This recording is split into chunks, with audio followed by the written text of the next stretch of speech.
Dustin, what were you just saying? It's a weird year for quarterbacks. It really is. This is our 2018 draft strategy, and typically when we're talking about quarterback draft strategy, you're going to hear us get up here and be like, avoid the run, don't get caught in it.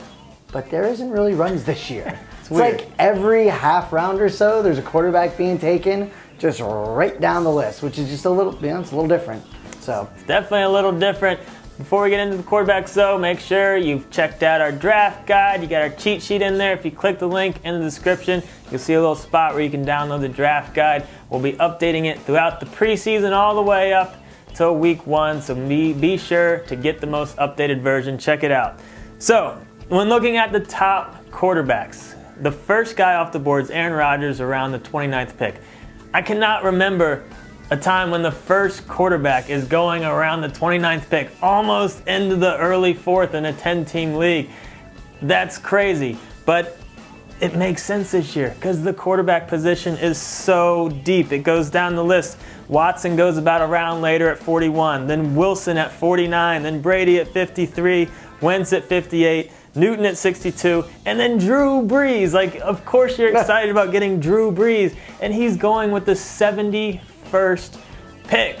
So it's just crazy in terms of just how late you can still get a very, very high upside QB1 this year. But again, it keeps getting, there's still solid value past that. So that's why these top guys are going down even further.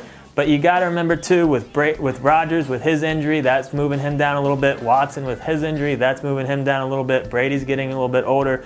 Out of this group though, the ones I love are Wilson at 49 and Brees at 71. I think those two give you the most bang for the buck, but if I will draft any of these guys if they come to me at the right spot in the draft. And that's really key, right? Since there isn't really that big quarterback run, it's like take the quarterback when the most value is there, right? When the guy that slipped, that shouldn't have slipped, and you're able to get him at a good value, that's really what we're looking at. And as you go past the quarterbacks Dustin mentioned, 8 through 20, you have guys like Cousins and Jimmy G at 8 and 9, but then from 12 to 15, you're looking at like Luck, Big Ben, Matt Ryan. So much value. It's crazy. So the way that I'm drafting this year, I am just waiting to see who falls. If I can get one of those top guys that fall to me, great. If that doesn't happen, and I'm in a 12-team league, and I can get Matt Ryan as the last quarterback off the board maybe, like in the super late rounds, that's amazing. So keep that in mind. Also keep in mind there's a lot of dummies out there that will draft 2 quarterbacks just because of the value that happens. I've been burned before. I counted and said, oh, everyone's already got a quarterback. There's no way they're going to take a backup before their tight end or before filling out their wide receiver core. And every year it happens. So just be careful with that. I'm looking at you, Donger, you dummy.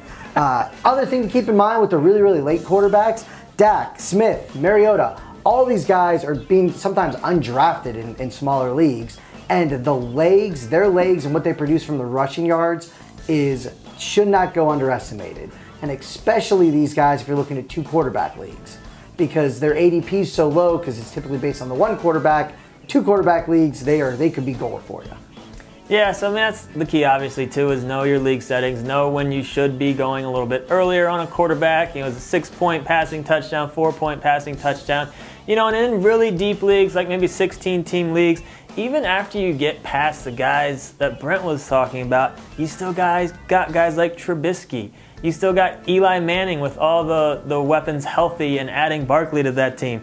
Bortles, Keenum on a new team. You know, Tannehill coming back, you know, he has shown promise in the past. You know, Winston, if you want to wait him out.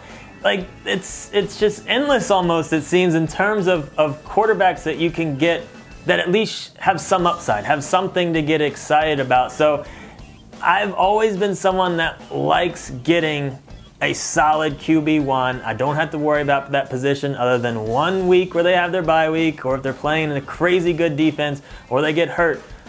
But I just think you can't really go wrong this year. Even if you wait, you're still getting a top name. So it's the year to wait on quarterback. Yeah, and I don't mind waiting and taking even 2 quarterbacks and playing the matchup game week to week.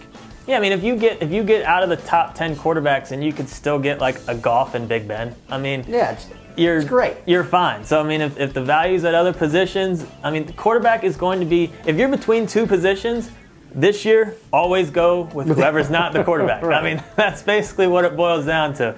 So just keep that in mind on draft day. You do not have to panic at any point unless you're in a 12-plus team, 2-quarterback league. That's the only time you're reaching on quarterback this year.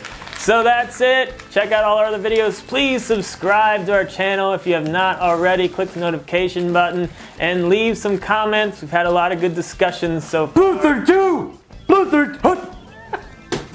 Terrible. It was incomplete, by the way. Back in one-hand snaggy. No, he missed it. One-hand snaggy. He missed Bend it. me. One hand snaggy.